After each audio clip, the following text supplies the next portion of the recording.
계속 이제 출애굽기인데요.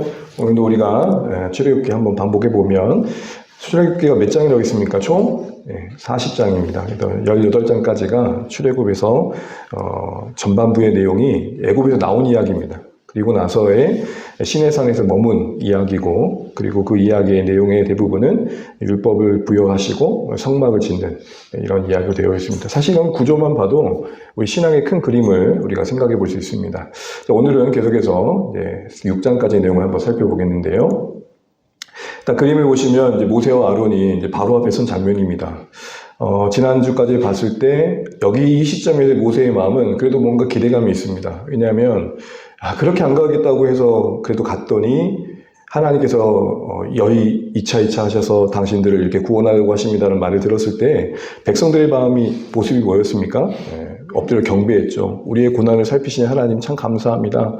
모세가 얼마나 뿌듯했겠어요. 순종했더니 또 이런 은혜가 있구나. 그래서 담대한 마음 가지고 바로 앞에 섰는데 아플싸 이 바로가 만만치 않은 거죠.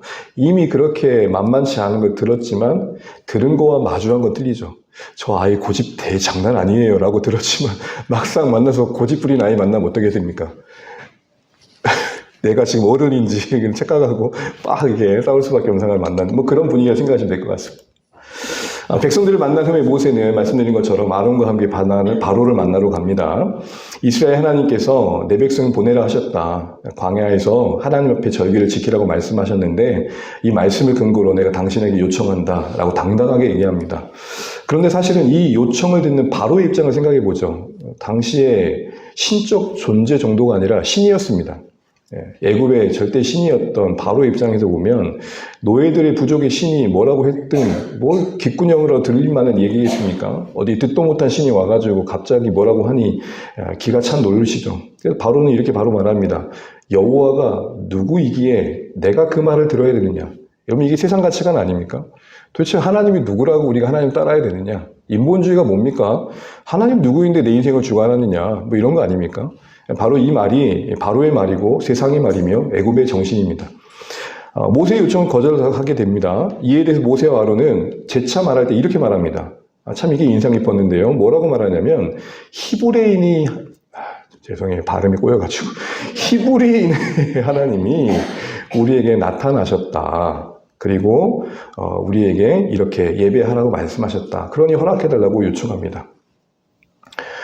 정중하게 부탁을 하고 있는 거죠. 여러분 여기 히브리인이라는 말을 많이 들어보셨을 텐데 히브리인이라는 말 자체는 당시에는 물을 건넌 사람들, 어디 정착할 데 없이 떠돌아다니는 사람들, 당시의 기준에서 애굽의 세계관 속에서는 최하층 사람들을 말할 때 썼던 조금은 부정적인 표현이 히브리인입니다. 그러니까 이런 거죠. 바로 당신의 세계관 속에서는 참 별 볼 일 없는 우리 가운데 하나님이란 분이 찾아오셨다. 지금 그 얘기를 하는 겁니다. 근데 특별히 나타나셨다는 말씀이 나오는데 3절에 이 나타나셨다는 말이 교리적으로 보면 참 은혜가 되는 게 히브리어는 니크라라는 말인데요. 이게 단순히 드러났다는 말이 아니라 만난 사람 입장에서는 뜻하지 않는 만남이라는. 우리 여행을 가거나 어디 놀러 갔는데 생각지도 못한 사람 만날 때 어떤 마음이 드세요? 물론 그 사람이 뭘도 보고 싶지 않은 사람일수는 좀 다르겠지만 정말 반가운 사람 만나면 어떤 마음이 드세요? 많이 힘드시죠? 여러분 그런 얘기 들었어요. 미국 뉴욕 한복판에서 건널목에서 아는 사람을 만났다는 얘기예요. 야, 세계는 하나죠. 그런 얘기 들을 때 얼마나 반갑겠어요. 뜻하지 않는 만남, 생각지도 못했던 만남. 히브리인으로서는 아우성을 칠 수밖에 없었고 애굽의 그 계급 세계 속에서 그 무엇 하나 소리낼 수 없었던 그들의 입장에서는 하나님이란 분이 찾아오셨다는 사실은 놀라운 복음이죠. 여러분 이게 기독교가 말하는 복음입니다. 기독교는 낮고 낮은 자 가운데 오신 하나님을 말합니다. 가장 낮은 자리에 오셔서 고통받으시고 우리의 인간의 한계, 그 죄의 문제를 해결하기 위해서 그 적나라한 실체를 드러내셔서 그 자리를 메우시고 우리를 살 길을 만드신 그 하나님의 임재하심이 복음이죠. 바로 그런 어떤 이해가 바로 히브리인의 하나님이라는 속에 담겨 있는 겁니다. 모세는 애굽 왕 바로가 볼 때는 이렇게 쪼잔하게 말하나 할지 모르지만 모세는 감동인 거죠. 그렇게 얘기를 하고 요청했지만 거부합니다. 그래서 대차 이렇게 말합니다. 만일 보내주지 않는다면 하나님께서 전염병이나 칼로 치실까 두렵습니다. 이거는 협박이 아니라 실제적으로 앞으로 일어날 열 재앙에 대한 예고편과 같은 선전포고였습니다. 애굽왕은 백성들이 게으르다고 평가합니다. 여러분 거기에 성경에는 게으르다고 되어 있고 나태하다라고 적혀있는 그 부분은 원문의 뜻은 그렇습니다. 정신 상태가 해이해졌다. 소위 우리 쉽게 말하면 이거 빠져가지고 이것들이 지금 이 얘기를 하고 있는 겁니다. 빠져가지고. 그래서 쓸데없는 생각한다는 거죠. 그래서 게으름으로 일하기 싫어 핑계를 대는 모세의 술촉으로 여겨버리면서 그 현장을 이스라엘 백성들이 노역을 하고 있는 그 현장에 애굽의 감독들과 그 중간 관리자였던 기록원들, 다른 번역에서는 작업 반장이라고도 합니다. 그러니까 이스라엘 출신의 관리자를 세운 거예요. 그래서 효과적으로 관리하려고. 그들에게 명령해서 노역을 더 무겁게 시킵니다. 잠잠고 일이나 하라면서. 그때 했던 무거움의 한 내용은 뭐냐면 벽돌을 늘 만들던 수요대로 하되 집을 주지 않은 겁니다. 지푸라기를. 이 벽돌을 만들 때 여러분 당시에 이 지푸라기는 악교 역할을 했던 거예요. 그 집이 있을수록 이제 흙이 잘 엮여가지고 단단해졌던 겁니다. 접착제 역할을 했던 거죠. 근데 그거 없이 평소에 수령을 만들려면 얼마나 더 수고했겠어요. 일단은 집을 구해야겠죠. 대체할 만한 어떤 지푸라기 비슷한 것들을 구해야겠죠. 그러니까 평소보다 수고할 수밖에 없었습니다. 근데 이렇게 했던 바로의 의도는 뭘까요? 그렇게 노역을 더함으로 인해서 딴 데 신경 쓰지 말라는 거예요. 그리고 그렇게 노역을 더하게 된 배경이 된 모세를 원망하게 해서 모세와 이스라엘 백성 사이에 뭘 만드는 거죠? 이간질을 만드는 거예요. 저 때문에 너희들이 힘든 거야. 선교 현장에 이런 일이 있었습니다. 선교사님을 죽이면 선교사님 마음 편하겠는데 선교사님은 붙들어 매고 선교사님 때문에 예수 믿는 사람들 죽여나가는 거예요. 봐라. 당신이 전한 예수 때문에 저 사람들 죽고 있다. 그러니까 선교사님이 얼마나 괴로웠겠어. 부득이하게 어쩔 수 없이 배교했던 선교사님의 이야기를 그렇게 들은 적이 있습니다. 바로의 의도는 딱 그런 의도였어요. 이런 내용들을 우리가 보면서 한 가지 좀 묵상을 해볼 것은 일단 하나님을 알지 못하기에 이스라엘 보내지 않다 거절하는 건 바로의 입장에 어떻게 보면 당연한 겁니다. 그것을 일하기 싫어서 만들어낸 깨라고 여기는 것도 어떻게 보면 바로의 판단에서는 당연한 것일 수 있습니다. 그래서 결국 이스라엘 백성들이 힘들게 됐죠. 이스라엘이 모세와 아론을 원망하게 해서 그들이 전해준 그 모세가 말하는 바가 거짓이라고 여기도록 이간질하고 무력화 조치를 했던 것들을 우리가 봤습니다. 그런데 이러면 이 반응은 일단 이 시점에서 모세에게는 생생한 건 하나님께서 미리 그렇게 말씀해 주셨어요. 모세가 쉽게 그렇게 수긍하진 않을 거다. 그러니까 아직까지는 모세 입장에서는 당황하진 않는 거예요.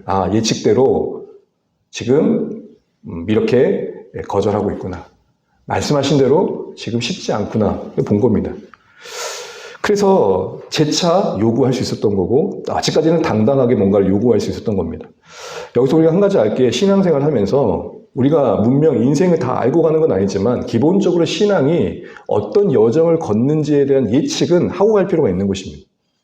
알고 행하는 게 중요하다는 겁니다. 우리는 하나님 뜻대로 행하면 당장에 모든 일들이 잘 되어지고 그 뜻에 순종한 만큼 현실적인 보상이 주어질 거라는 생각들을 합니다. 잘못된 건 아니겠죠. 그러나 신자로서 이 땅에 우리가 주님을 따르는 삶이 쉽지 않다는 걸 아는 게 되게 중요하다. 마치 모세가 하나님 뜻을 따라 이스라엘 백성들을 애굽에서 건져내는 구원의 사역이 바로라는 그 상징적인 악에 의해서 어려움을 겪듯이 사실은 우리가 이 땅에서 신자답게 각오하며 산다는 게 우리 기대만큼 쉽지 않다는 거예요. 그걸 아는 게 중요합니다. 왜죠? 그걸 알 때 역설적이지만 크게 힘이 돼요. 한 예로 고난받고 있던 교회의 성도들에게 베드로 사도가 이렇게 권면합니다. 이 말씀을 같이 한번 읽어볼게요. 시작.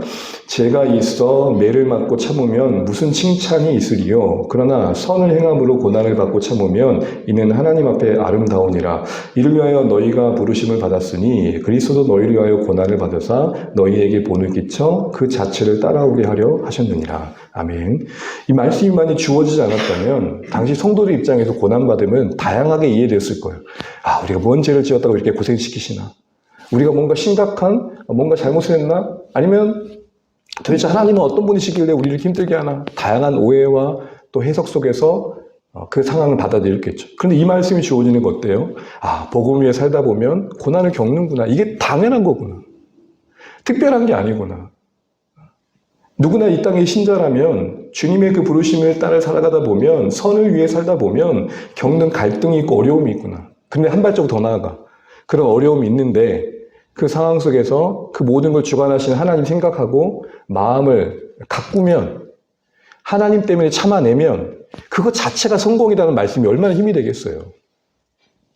바로 이런 차원에서 모세가 앞으로 바로의 그 거부가 있고 바로가 쉽지 않을 거라는 말씀을 들었고 그 상황을 마주했을 때 느꼈을 그런 마음의 한 모습일 것입니다.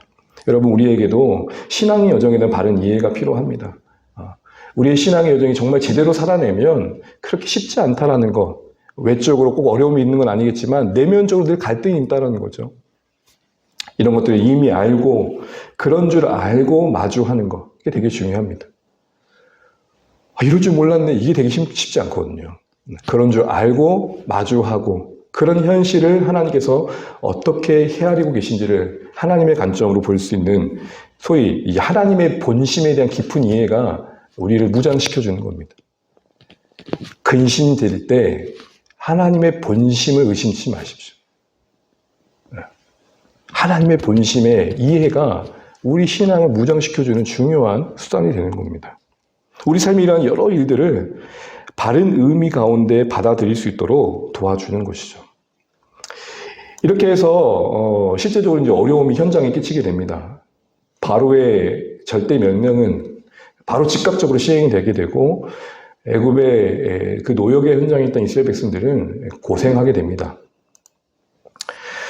백성들의 감독들과 이스라엘의 기록원으로 번역된 이 성경은 작업 밤장으로 보시면 됩니다. 그래서 애굽인들의 감독관들이 있고, 그리고 효과적으로 감동할 수 있도록 이스라엘 출신의 중간 관리자들이 있었는데, 그들이 이제 소위 작업 반장 같은 역할을 했던 기록원인 것입니다. 그들이 이제 명령한 대로, 바로가 명령한 대로 뭘 주지 않아요? 집을 주지 않은 상태에서 평소의 수요대로 벽돌을 만들려고 소위 말하면 쪼는 거예요. 이로 인해서 이스라엘 백성이 쉽지 않았겠죠. 힘든 핍박에 시달리게 됩니다. 애굽 온 땅이 흩어져가지고 집을 대신할 만한 구루터기를 주워다가 만들어 보지만 이게 평소처럼 안 만들어지니까 제대로 만들기 어려웠겠죠. 아까도 말씀드린 것처럼 집은 충분히 들어가지 않고 집이 좋지 않은 구루터기가 들어가면 벽돌은 쉽게 부서지고 말거든요.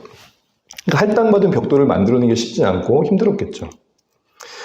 근데 애굽의 감독들과 이스라엘 기록들 중에 특히 이스라엘 기록들은 좀 억울했던 게, 나름 이런 노역의 구조 속에 그래도 편한 방법을 선택했던 게 이런 관리자가 되는 거였는데, 자초된도 모른 채 갑자기 어려움이 온 거예요. 편해지지 않은 거예요.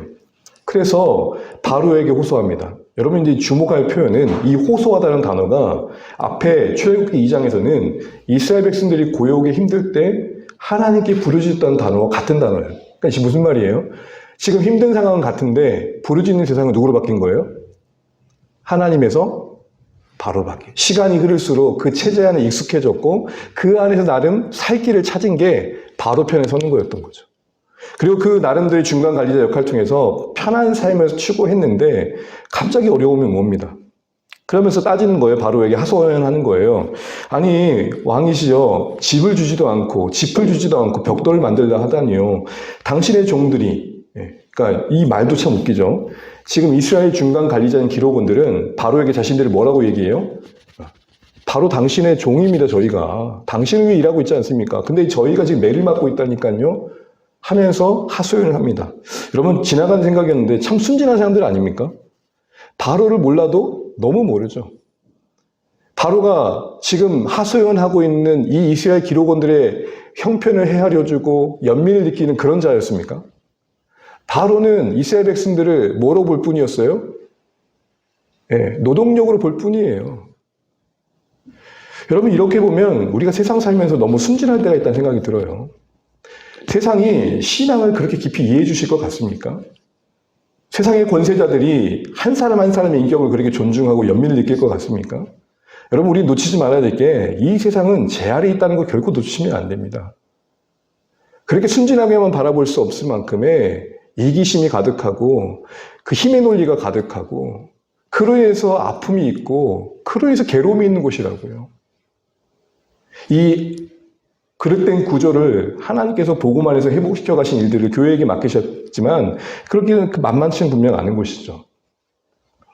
어쨌든 그렇게 하소연 하는데 예측대로 바로는 시큰둥도 안 하고 그들이 게으르다라고 말을 반복하면서 그들의 말을 묵살합니다.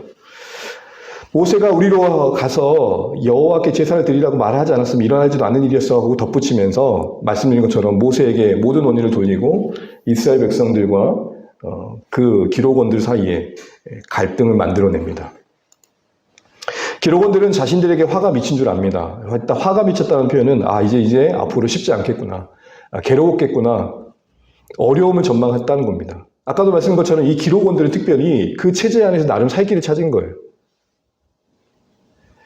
애굽편에 서서 이스라엘 노역들을 자기들이 관리하면서 편하게 지냈던 시간들이 있었는데 이제 그것마저 지낼 수 없었던 거죠.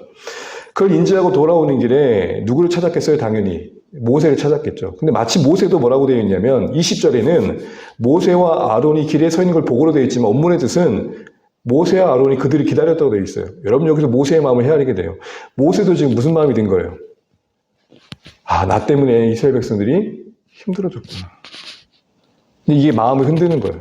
마음이 약해지기 시작한 거예요. 하나님이 보내신 지도자로서의 어떤 뚝심보다는 사람들의 평가에 흔들리기 시작하는 거예요. 여러분 저는 이 마음 조금 이해가 돼요. 지금 이 순간 모세는 더 하나님의 음성을 듣고 그런 현실들이 예측되었음을 알고 흔들리지 않고 설득해 갔어야 되는데 지금 사람들의 평가에 지금 흔들리고 있는 거예요. 여론에 지금 집중하고 있는 거죠. 예측했던 대로 이 기록원들은 모세와 아론에게 뭐라고 말합니까? 너희 때문에 우리 더 미움받게 됐고 지금 죽게 됐다. 그러면서 이런 말을 해요. 하나님께서 모세와 아론 너희를 판단하실 것이다. 와, 놀랍지 않아요? 하나님의 이름으로 모세와 아론을 향해서 지금 원망하고 있는 겁니다. 니들이 지금 너희 둘이 때문에 우리가 괴로워졌는데 그거 다 하나님 판단하실 거야. 여러분 보세요. 지금 이들이 말하고 있는 하나님의 이름은 정말 그들을 주장하고 있는 하나님이십니까? 생각을 해볼 필요가 있는 겁니다. 몇 가지 묵상을 해보면 여러분 바로는 여호와께 제사를 드리겠다는 모세의 요구에 대해서 뭐라고 평가했어요? 이것들이 일하기 싫어가지고 게으르다. 그거 비난합니다. 하나님을 알지 못한 바로의 입장에서는 하나님을 예배하겠다는 그런 요청들이 가볍게 여겨졌을 겁니다. 귀하게 여겨지지 않은 게 당연합니다. 생산적인 측면에서 보면 아깝고 쓸모없는 시간이에요. 우리 시대로 넘어오면 우리가 하나님 앞에 나와 드려지는 시간들이 재정의 논리나 경제적인 논리로 보면 사실은 아깝고 쓸모없을 때가 얼마나 많아요. 그러나 여러분 우리에게 존재의 목적은 예배이고 우리를 부르신 존귀하신 하나님을 높여드리는 게 우리의 삶의 목적이라고 할 때 정작 우리에게 예배는 어떤 시간으로 여겨지는가를 바로의 말을 통해 재비춰 보는 거예요. 그가 그렇게 말하는 건 당연해요. 그가 그렇게 하나님 백성들이 하나님 앞에 나와 제사 드리는 것을 별거 아닌 것처럼 여기는 것은 당연해요. 문제는 뭐냐? 신자인 우리가 하나님 앞에 예배하는 것에 대해서 어떻게 말하는 거. 소중하게 여기면서도 실제로는 다른 게 더 우선될 때가 있지 않는가. 늘 이건 우리는 평생 돌아보는 거죠. 또 한 가지 생각해 볼 것은 노역의 강도가 심해진 상황에서 이스라엘 기록관들과 백성들의 처지에서 보면 모세와 아론은 원망의 대상이 될 수밖에 없었어요. 당신 때문에 미운 털도 바뀌었다고 생각하니 얼마나 속상했겠어요. 이들은 새로운 구원과 회복에 대한 희망은 별로 없고 기존의 체제가 깨어지지 않기만을 바라고 있죠. 그러면서 이스라엘 자손을 찾으셨고 고난을 살피셨다라고 4장 31절에서 경배했던 그들이 이제는 뭐로 바뀌어요? 그 모세와 아론을 그렇게 구원하는 손길로 보낸 모세와 아론을 경멸해요. 이런 거 어디서 많이 보신 것 같지 않아요? 오병이어의 떡과 물고기를 먹었던 사람들이 그 동일한 사람들이 예수님을 뭐라 그래요? 십자가에 못 박죠. 당장에 우리 필요를 채워주지 않는다고. 오병이어를 주울 때는 박수치다가 자신들의 뜻대로 되지 않을 때는 원망하는. 그게 오늘 이들의 모습과 예수님 시대의 모습과 다른 바가 아니라는 겁니다. 여러분 우리는 말씀에 순종하더라도 얼마든지 상황이 나빠질 수 있고 오히려 순종하는 것 때문에 어려움 겪을 수 있다는 것을 앞서 말씀드린 것처럼 염두할 필요가 있습니다. 또한 모세 입장에서도 확신을 가지고 시작했지만 시작부터 반대에 부딪히기도 하고 그 마땅한 바의 일들이 뜻하지 않은 비난을 겪을 수 있다는 것을 우리는 알고 있어야 됩니다. 그러나 여러분, 결국 우리를 가장 복된 결과로 이끄는 것은 어느 순간이나 순종이었다는 것도 놓치지 않아야 됩니다. 지금 이 시간들이 괴롭고 또 모세와 아론 입장에서는 힘든 시간이었겠지만 결코 무의미하지 않은 시간이다라는 것들을 우리는 앞으로 확인하게 될 거고 우리는 미리부터 그걸 볼 필요가 있다는 것입니다.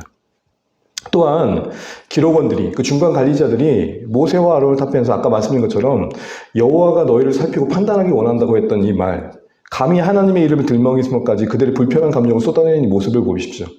여러분, 저 이거 교회에서 많이 봤는데 여러분 어떠세요? 목회자가 자기의 이익을 지키기 위해서 하나님의 이름을 빌어와 성도들을 저주하는 순간들을 전 너무 많이 봤습니다. 우리는 서로 내 이익을 생각하다가 하나님의 이름을, 하나님의 어떤 권위를 우리 주관적인 생각에 맞추어서 임의로 남용한 적은 없는가? 그 하나님의 이름이 우리에게 뭘 요구하는지에 대해서 생각한 적이 없고 그냥 내 필요와 주관적인 생각에 맞춰서 하나님의 이름을 임의로 갖다가 쓴 모습이 있지 않는가? 지도자가 뭐 잘못한 게 분명하고 하나님 앞에 돌이킬 순간들을 분명히 마주하고 있음에도 불구하고 하나님의 종을 건드면 당신들은 혼납니다라고 감히 이렇게 얘기하는 순간들을 볼 때마다 하나님의 이름이 그에게는 어떤 의미가 있는가를 생각해 보게 되는 거죠. 근데 여러분, 우리는 은연중에 이런 말을 들으면 또 거기에 우리가 굴복해요. 진짜 그런 일이 일어나면 어떨까? 소위 이걸 우리는 영적 가스라이팅이라고 합니다. 교회 구조 안에서는 여러분 그래도 우리 모두가 하나님 앞에 동등하지만 교회 구조적으로 보면은 목회자가 갑이고 성도님들이 을이 될 때가 많잖아요. 그 구조 속에서 잘못된 메시지에 하나님도 아닌 하나님의 어떤 모습에 자꾸 이렇게 길들여 주셔가지고 그게 분명 잘못된 것임에도 불구하고 잘못된 권위에 남용에 굴복하는 경우들이 참 많더라는 거죠. 두려워하고. 바로 이들이 이렇게 하나님의 이름을 남용했던 겁니다. 여러분, 이런 모습도 우리가 좀 주의해야겠다 싶습니다. 더 나아가서 여러분, 하나님의 손길을 못 보고 눈앞에 닥친 고통만 보고 원망했던 적은 없는지 오늘 이 기록원들의 모습들을 생각해 봅니다. 또한 말씀과 공동체를 통해 보여주신 뜻을 감당해야 할 고난이 또 예측된다고 해서 싫어하거나 또 거부한 적은 또 우리 안에 없이 있을 수 있다는 거, 이거 우리가 다시 한번 돌아보는 오늘의 말씀이 되겠다 싶습니다. 세 번째 파트에서 이제 모세가 이런 거부를 당함이 얼마나 근심이 됐겠어요. 하나님 앞에 따집니다. 하나님도 그를 또 격려해 주십니다. 그게 이제 5장 22절부터 6장 13절까지 내용입니다. 백성들의 비난을 받는 모세는 마음이 흔들렸습니다. 백성들이 자신을 향해서 하던 비난을 고스란히 하나님께 돌려드립니다. 책임 전가하는 거죠. 마치 뉘앙스가 이렇습니다. 거봐요 하나님, 내 말이 맞죠. 자신의 생각이 옳았고 그렇게 가기 싫었는데 가라고 하신 하나님이 잘못됐다라는 것을 인정하라는 듯이 하나님 앞에 원망을 쏟아냅니다. 그러면서 이렇게 말해요. 왜 백성들이 학대를 당하게 하십니까? 이렇게 백성들을 힘들게 하는 무능한 지도자로 저를 세우셔서 저를 왜 이렇게 난감하게 하십니까? 백성들은 더 학대를 하고 있는데 하나님께서는 왜 아무것도 안 하지 않습니까? 이런 내용들로 항의를 합니다. 이런 모세의 항의에 대해서 하나님께서는 가만히 들으시더니 그들을 책망하기보다는 이렇게 말씀하십니다. 우리 출애굽기 6장 1절 말씀 같이 한번 읽어보겠습니다. 시작. 여호와께서 모세에게 이르시되 이제 내가 바로에게 하는 일을 네가 보리라. 강한 손으로 말미암아 바로가 그들을 보내리라. 강한 손으로 말미암아 바로가 그들을 그의 땅에서 쫓아내니라. 아멘. 무슨 말이에요? 모세야, 너는 왜 바로가 네한테 하는 것만 보냐? 내가 할 일은 왜 못 보는 거야? 우리에게 이렇게 말씀하신 것 같지 않습니까? 왜 당신들은 당한 것만 생각하세요? 왜 힘든 것만 생각하세요? 그것이 하나님의 큰 계획의 일부인 걸 왜 못 보시죠? 그렇게 얘기하고 계신 겁니다. 모세야, 내가 말했잖아. 언제 쉽게 된다고 한 적 있어? 언제 바로가 쉽게 수락한다고 내가 말한 적 있어? 지금 그 일이 진행 중인 거야. 내 말대로 그가 그렇게 쉽게 수락하지 않는 건 내 말대로 되고 있다는 거 아니겠어? 왜 너는 그건 못 보고 있는 거야? 와, 너무 하나님이 우리의 진면목을 다 아시는 것 같지 않습니까? 우리는 왜 바로가 우리한테 행한 것만 보시죠? 하나님이 그 상황 속에서 뭘 하고 계신지를 왜 못 보냐? 지금 얘기를 하고 있는 겁니다. 바로가 절대적이기 때문에, 바로가 너무 힘이 세기 때문에 그가 한 일은 상당히 데미지가 크죠. 돈이 세상을 지배하니까 돈이 우리에게 끼친 해는 데미지가 상당히 커요. 직장에서 직장 상사가 하는 그 어떤 일들은 우리에게 해를 끼치는 것은 데미지가 상당히 커요. 근데 여러분, 우리는 그거 넘어 그 모든 게 일부가 되게 하시는 하나님이 우리 하고 계시는 것도 함께 볼 수 있어야 되는 거죠. 이걸 부정하자는 게 아닙니다. 이게 없어라고 부정하자는 게 아니라 이걸 두고 이 안에서 매이지 않고 방해받지 않고 하시고자 하는 일들을 이루시는 하나님도 볼 줄 알아야 된다는 거죠.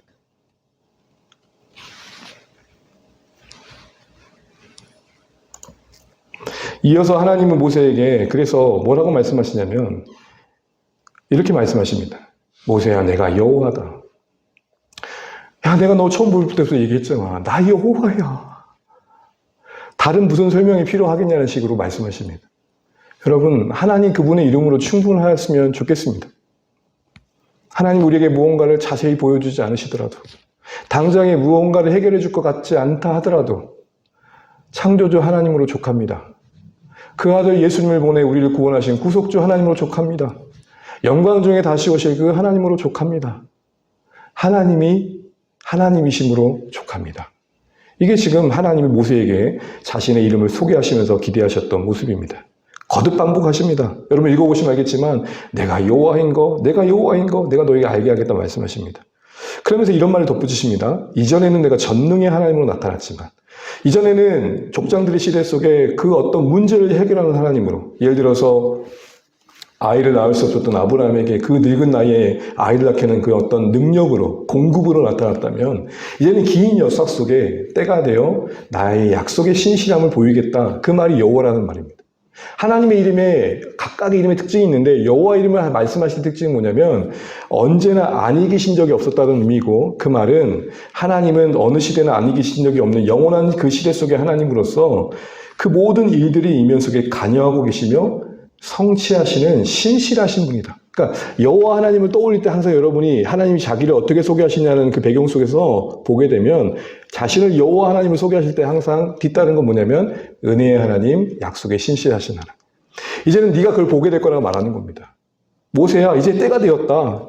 그 400년 뒤에 애굽에서 건져내는 그 약속의 때, 그래서 가나안을 이르게 하는 그 때가 되었다라고 말씀하십니다. 그리고 그 과정이 편팔과 여러 큰 심판들로 이루어질 걸 말씀합니다. 여러분, 편팔이라는 것은 하나님께서 기적을 일으키고 이적을 일으킬 때 쓰는 표현입니다. 하나님의 능력을 의미합니다. 이후 모세가 기적을 일으키려도 상징적으로 팔을 펴니다. 이게 무슨 말이죠? 내가 하는 일이 아니라 누가 하는 것이더라? 하나님이 하신 일이야. 지금 그 얘기를 보여주는 거예요. 이를 통해서 이스라엘도 하나님의 여호와심을 알게 될 거라고 하십니다.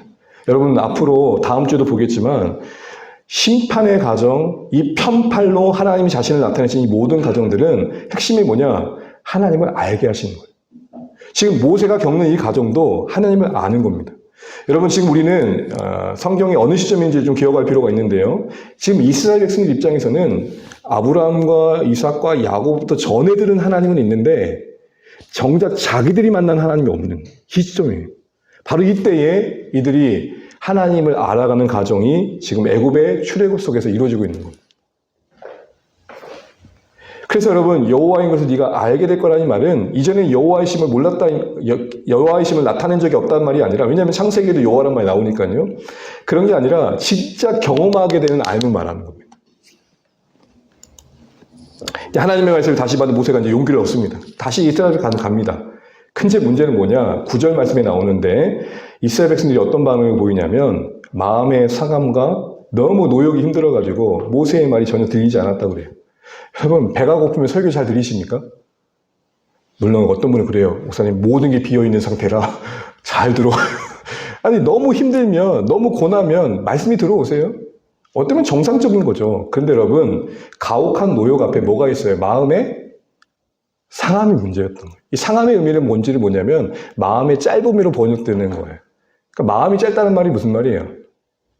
조금 아프고 나니까 하나님 없다 했다 이 얘기하는 거예요. 인내가 부족한 상황 속에 노역이 더해진 상황들이 그들에게 말씀이 들려지지 않게 했다는 겁니다. 즉 이스라엘이 현재의 상태와 기다림을 견디지 못하고 힘들어하고 있음을 보여주는 거죠. 이런 상황에서 하나님께서는 다시 모세를 불러 바로에게 가라고 합니다. 이것도 하나님 좀 너무하다 싶어요. 아니 지금 백성들의 거부 속에 멘붕이 왔는데 정신 못 차리고 다시 또 바로한테 가래요. 이럴 때 오늘 모세가 보인 반응입니다. 뭐라고 말합니까? 동족 이스라엘도 나를 받아들이지 않았는데 바로가 내 말을 듣겠습니까? 그 얘기를 하고 있는 겁니다. 자신은 입이 둔한 자라고 늘 핑계댈 때마다 이야기하는 그 내용들을 꺼냅니다. 이걸 처음 얘기한 적이 아니죠.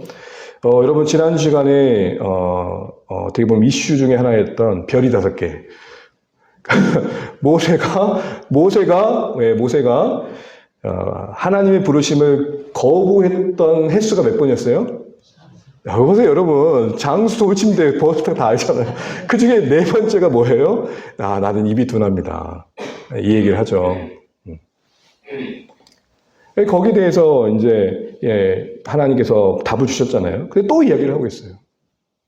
여러분, 우리가 자녀를 키우다 보면은 똑같은 핑계를 또 댈 때가 있죠. 근데 나는 머리가 나쁘잖아. 알아먹었어. 근데 난 머리가 나쁘잖아. 아니, 너 그렇지 않아도 해야 하는데 항상 또 오면 제자리에 있는. 바로 지금 그 모습을 좀 답보하는 모습을 보여줍니다. 여기에 대해서 하나님께서 뭐라고 말씀하시죠? 13절입니다. 13절 읽어보겠습니다. 시작. 여호와께서 모세와 아론에게 말씀하사 그들로 이스라엘 자손과 애굽 왕 바로에게 명령을 전하고 이스라엘 자손을 애굽 땅에서 인도하여 내게 하시니라. 여러분 성경 읽어보면 알겠지만 이 말씀은 맥락상 나레이터, 그러니까 이 성경을 좀 객관적으로 보고 있는 제3자가 진술하는 듯한 그러니까 화자의 설명 형식으로 되어 있습니다. 그러니까 마치 이런 겁니다. 지금 상황은 이런데 앞으로는 이들은 하나님 명령대로 그걸 하게 될 거야. 지금 그 얘기를 보여주고 있는 거거든요. 그러니까 이스라엘의 구원, 곧 하나님의 의지에 대한 제3자의 설명 형식으로 표현되어 있습니다.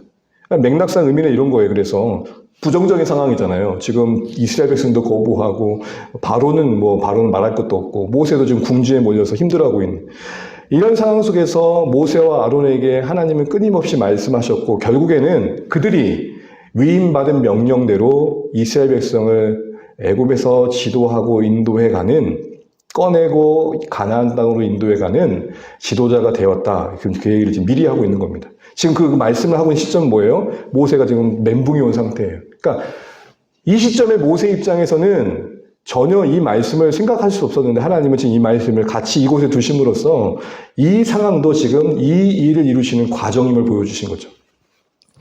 하나님께서 사람의 마음의 상태나 상황에 방해받거나 좌지우지 되지 않으시고 계획한 일을 끝까지 실행하신 분이라는 것을 이 말씀을 통해 덧붙여 말씀하고 계신 겁니다. 그러니 13절에 기록된 이 하나님의 구원의 의지에 대한 설명은 오늘 우리에게 필요한 건 실패의 연속인 듯 보이는 지금과 현재를 넘어서 하나님의 주권 가운데 반드시 오게 하실 그 날에 대한 시선을 두는 것, 그리고 믿음을 지키는 게 필요하다는 겁니다. 현실 인식 필요합니다. 우리 현실 너무 무시하면 안 됩니다. 그러나 현실에 매몰되는 것도 문제라는 것. 우리가 이것을 오늘 이 말도 안 되는 멘붕의 현장에 있는 모세의 이 위치에 13절의 말씀을 갖다 대시면서 우리의 시선을 말씀하고 있는 거예요. 지금 이거 무너진 모세 보지 마라. 이런 모세를 이스라엘 지도자로 세우시어 하나님이 일하심을 바라는. 여러분 우리에게 뭘 말하는 걸까요?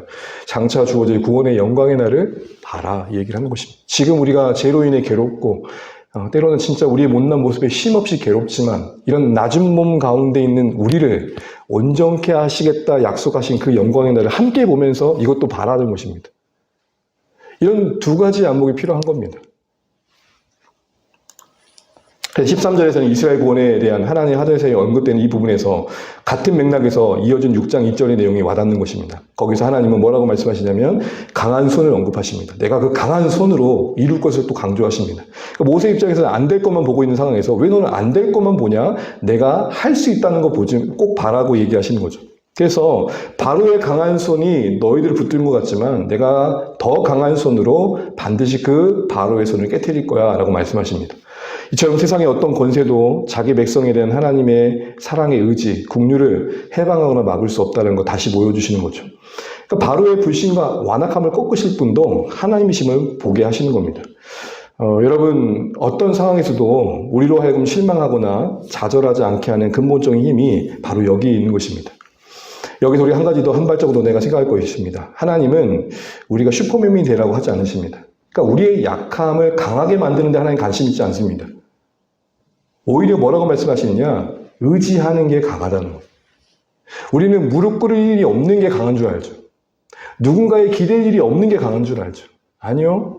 진짜 강한 거는 뭐냐? 자신의 약함을 정직히 인정하고 이 모습 이대로 하나님을 의지하는 게 더 강한 거다. 지금 그 얘기를 하고 있는 겁니다. 자신의 약함을 심각하게 여기면서 너무 좌절하는 것도 문제고 마치 약하지 않은 것처럼 스스로를 포장해서 강한 것처럼 가는 것도 문제라는 거예요. 우리 가끔 그런 말 할 때 있잖아요. 목사님 너무 센 척하지 마세요. 목사님도 힘들잖아요. 그럼 그런 말 들으면 마치 숨겨둔 마음 들킨 것처럼 울컥하는 거죠. 그러지 말라는 거예요. 우리의 약함을 드러내는 게 수치가 아니라 이 약함을 드러내어 있는 모습 그대로 하나님께 맡기고 의지하는 게 영광이다. 이게 우리 신앙의 중요한 안목임을 오늘 하나님이 이 모세의 이 멘붕의 현장에서 이 하나님의 구원의 의지의 성취를 보여주는 현장에서 또 강한 손으로 반드시 바로의 손을 꺾을 것을 보여주는 현장에서 우리에게 보여주는 거예요. 그러니까 모세에게 필요한 건 뭐냐면 하나님 저는 바로 앞에서 힘없이 무너질 수밖에 없어요. 아 그래 그게 네 모습이야. 근데 그것만 보지 말고 내가 너를 붙들고 있다는 것 그리고 그 바로의 거부와 거절이 하나님의 큰 구원의 사실은 일부라는 거 그거 보는 거 놓치지 마 얘기하는 것입니다. 여러분 우리 앞에 찬양했지만 세월 흘러갈수록 의지할 것뿐일세. 여러분 이게 진짜 잘하는 사람, 신앙 생활을 잘하는 사람의 고백인 것입니다. 세월을 흘러갈수록 의지할 거 없는 게 이상한 거죠. 어느 분이 그래요. 목사님 기도 제목 있어요 했더니 뭐예요 했더니 기도할 게 없는 게 기도 제목이에요. 앞으로 기도할 게 없게 해달래요. 그래서 제가 참 이 사람 참 명석하네. 앞으로 기도할 게 없다는 걸로 퉁치는 거죠, 진짜. 여러분, 하나님 우리 인생 그렇게 끌고 가시던가요? 의지할 게 있는 것, 그게 복이라고 오히려 말씀하고 계시고, 의지하는 게 진짜 강한 거라고 말씀하시는 거예요. 여러분, 이거 하나 분명히 해주면 좋겠습니다. 신앙이 진짜 강한 거는 홀로 서는 게 아니라 하나님 손 붙잡고 일어설 줄 아는 겁니다. 이스라엘 백성들을 모세를 통해서 애굽에서 벗어나서 조상들이 약속한 땅으로 인도하신다 이 승리의 약속을 근데 들었지만 앞서 말씀드린 것처럼 이미 마음이 상했고 가혹한 노역으로 모세의 말이 들리지 않았죠.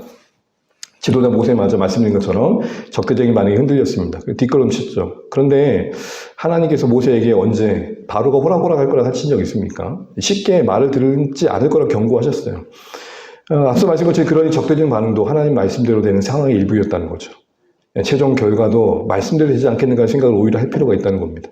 그러니 어찌 보면 여러분 이게 참 중요한데 오늘 출애굽의 여정에 이 모세의 소명의 그 장면을 쭉 보다 보면 하나님이 지금 이 시점에서는 바로를 바꾸려고 하시는 것보단 모세를 바꾸는 데 더 관심을 갖고 모세의 믿음을 더 온전케 하는 데 더 관심 있는 것을 보게 돼요. 또한 힘든 순간에 말씀 안 드리는 건 맞지만 여러분 이런 생각도 하셔야 돼요. 그런 순간일수록 더 말씀 붙잡을 때다. 아우 너무 힘들어서 기도할 시간도 없어요. 오히려 그래요.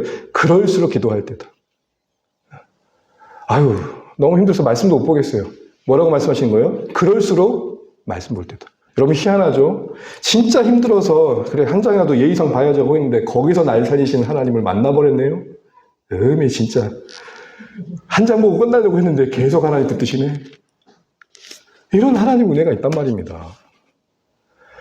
뭐 있겠어 하고 유튜브 들었어요. 주안에 용교 목사님 오늘 아침 뭐라고 했나 한번 들어보자 하고 들었는데 왔다 하나님 거기서 날 살려보시네. 이런 하나님이시란 말입니다. 그러니 힘들수록 안 들릴수록 겁나 피곤할수록 한 장 읽고 자자. 은혜의 환경에 우리를 노출하자. 그럼 이게 하나님이 이 이스라엘 백성들이 무너진 모습에서 바라시는 바 아니겠습니까? 마지막입니다. 이제 하나님께서는 그렇게 구원의 의지를 제3자의 화자로 설명하신 다음에 또 하나를 보여주시는 게 뭐냐면 족보입니다. 뜬금없이 갑자기 족보가 등장해요. 여러분 항상 족보는 하나님의 메시지가 담겨 있습니다. 모세와 아론의 족보가 등장하는데 여기에서 구원을 이루실 하나님 의지에 언급 후 등장하셨다는 것은 결국 이 족보를 통해서도 하나님은 같은 이야기를 하고 계신다는 겁니다. 이야기가 흐름이 끊기는 것처럼 모세, 아론의 족보가 등장하는데 몇 가지 특징이 있습니다. 레아의 첫째, 셋째 아들, 첫째, 둘째, 셋째, 그러니까 르우벤, 시므온, 레이까지만 나와요. 그리고 조금 지나가다 보면 레이만 나오고 좀 더 가다 보면 아론만 나와요. 그러니까 이 족보가 의도된 걸 알겠죠. 누구 얘기하려고요 지금? 아론이 이야기하려고.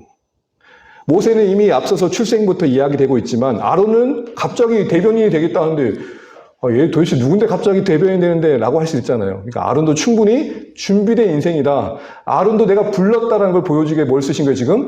족보를 쓰시는 거예요. 갑자기 등장시키는 게 아니라 항상 성경을 보면 하나님께서는 그의 히스토리를 배경 삼아 등장시키세요. 결국은 모세가 이스라엘 백성이라고 말한 것도 있지만 가장 중요한 강조점은 지금 모세의 동역자로 입술의 역할을 할 아론도 하나님께서 지금 계획 가운데 세우신 자임을 보여주시기 위해서 족보가 등장합니다. 그리고 그래서 족보의 마음은 이렇게 됩니다. 한번 읽어보겠습니다. 시작. 이스라엘 자손을 그들의 군대대로 애굽 땅에서 인도하라 하신 여호와의 명령을 받은 자는 이 아론과 모세요. 애굽 왕 바로에게 이스라엘 자손을 애굽에서 내보내라 말한 사람도 이 모세와 아론. 무슨 말이에요? 지금 보고 있는 모세 아론이 생뚱맞게 던져진 게 아니라 그렇게 하나님께서 역사 속에 준비하셔서 지금 이 자리에 있게 하신 거야. 여러분 이게 너무 우리가 놀랍지 않습니까? 이걸 통해 우리가 배워야 될 게 있습니다. 하나님은 모세와 아론을 역사 속에서 준비해 오셨다는 겁니다. 생뚱맞게 갑자기 떨어진 별들이 아니라 하나님은 묵묵히 시간 속에서 이들을 준비하셨어요. 또한 모세와 아론을 특별하게 하신 것은 그들이 조건이 아니었음을 보여주신 거예요. 하나님이 불렀기에 지도자가 된 거지 쓸만하니까 부르신 게 아니라는 것을 보여주고 계시는 거예요. 모세와 아론이 자신들의 인생을 어찌 펼쳐질지 모르는 시점부터 하나님이 그들은 족보 속에서 준비하고 계셨다는 사실들이 바로 그런 하나님의 부르심의 의미를 보여주는 겁니다. 만약에 훌륭한 가문이 뽑는 기준이었다면 애초에 모세와 아론은 탈락이에요. 왜죠? 창세기 결혼 기억해 보시게 되면 이 시므온과 레이가 뭔 짓을 했어요? 세겜족에게 할 일을 시켜놓고는 못 움직일 때 가가지고 멸절시켜버리잖아요. 그래서 이들이 창세기에 야곱의 축복을 받지 못하고 저주를 받죠. 너희들은 흩어져 버릴 것이다. 다만 레이는 열정으로 그 흩어짐의 의미를 바꿨다는 거 기억나실지 모르겠습니다만 그렇게 했었습니다. 이런 족보만을 가지고 보면 탈락이에요. 근데 지금 이스라엘이 지도자로 세워졌다는 거 뭘 보여주시는 거예요? 우리를 특별하게 하신 것은 하나님의 부르심이다. 아멘. 하나님의 부르심이 모세와 아론을 지도자로 세우는 근거였고 기준이었다. 동일한 하나님의 부르심과 준비하신 가운데 우리가 성도 되었음을 바라보실 수 있기를 주의 이름으로 축복합니다. 동일한 하나님의 준비하심과 부르심 가운데 주안의 교회에 함께하게 되셨음을 기억하시기를 바랍니다. 그러니 이제 우리는 그 어떤 조건의 특별함이 없어 괴로워하기보다 물론 조금 더 좋은 환경과 교육부서실도 있고 엘리베이터도 좀 있고 우리 김민식 감독이 걸어올 때마다 제가 죄송해요. 없고 올 수도 없고 엘리베이터 있으면 얼마나 좋겠어요. 그쵸? 네. 염색하셨네요. 아름다우십니다. 우리가 환경과 조건이 좀 더 나으면 좋겠다는 생각을 하지 않을 수 없지만 하나님 우리에게 뭘 말씀하세요? 하나님이 우리를 부르신 것이 하나님이 우리를 통해 일하고 계신 것이 더 중요하다 지금 하시는 겁니다. 환경의 한계에 직면하고 여건의 한계에 직면하고 우리 자신의 한계에 직면하고 때로는 도망치고 싶은 생각들이 들고 외적인 조건에 의기소침할 때가 있지만 나를 부르시고 우리를 부르신 하나님이 함께 하신다는 생각 속에서 지금 우리가 함께한 사람들과 처하게 되보던 환경 속에서 이곳에 준비하신 하나님의 계획과 뜻이 있다는 상황 속에서 함께 갈 줄 알고 함께 갖고 갈 줄 아는 거 그게 지금 이 아론과 모세를 준비시킨 족보의 이야기 속에서 우리가 배울 수 있는 중요한 진리인 것입니다. 여러분이 선택해서 여기 오신 것 같지만 아니요. 하나님이 족보를 준비하시듯 역사 속에 우리의 인생의 계획 속에 개입하셔서 여기까지 오게 하신 거고 그리고 이 안에서 우리의 부족한 환경 속에서도 일하실 것을 약속하고 계신 겁니다.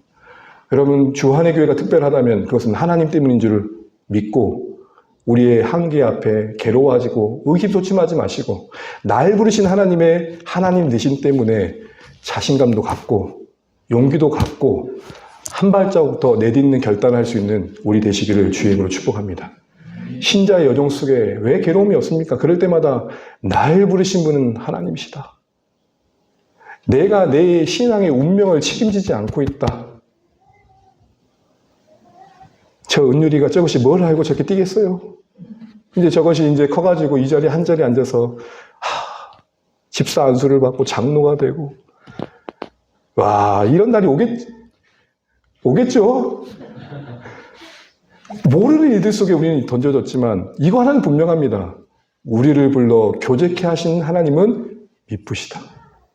이거 하나 때문에 다시 한번 우리 옷가름 추스리고 그래 해보자, 가보자 이런 결단이 우리 가운데 있을 때에 오늘 어쩌면 우리 주시는 말씀이 잘 열매 맺는 방향으로 가고 있는 거 아닐까 이런 생각들을 해보게 됩니다. 말씀 마치겠습니다. 우리 주신 말씀들을 다시 한번 좀 묵상하면서 기도하면 좋겠습니다.